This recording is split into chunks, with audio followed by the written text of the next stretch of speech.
ચાલો આપણે આવી ગયા છે હવે નવા જગ્યાએ મકબરા જોવા માટે. ચાલો તમને બતાવીએ તાનસેનનો મકબરો.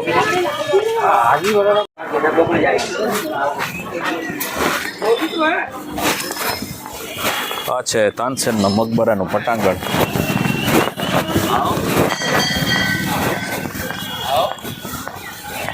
આ સામે દેખાય છે તે છે તાનસેનનો મકબરો.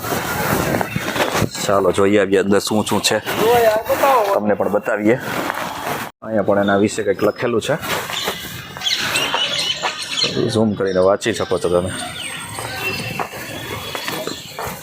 હા ચાલો આ છે તાનસેનનો મકબરો. આવો કંઈક છે નજારો. અંદર જવા માટે ગેટ તો ચક્કર મારીને જોઈ લઈએ. બાકી આ છે ચારે તરફ એનો ગ્રાઉન્ડ આખું.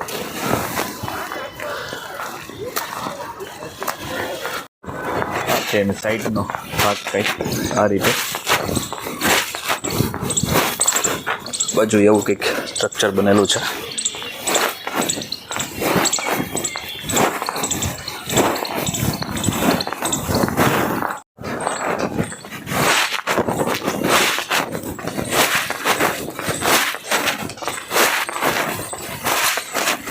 અંદર આ રીતે ગાર્ડન બનેલું છે અને ચારે તરફ આવી રીતે કબરો છે. બાકી આ બાજુથી એનો ગેટ છે, પણ આગળ મોટું બધું ઝાડ છે એટલે સરખો સીન નહીં આવે.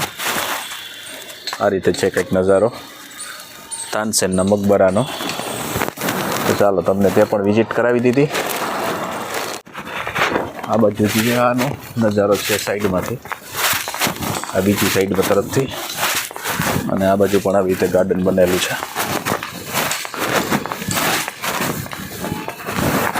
ભાઈ તાનસેનનો મકબરો તો આ છે હકીકતે. આજે તમને બતાવું છું એ છે. આ કહેવાય છે तानसेन मकबरो।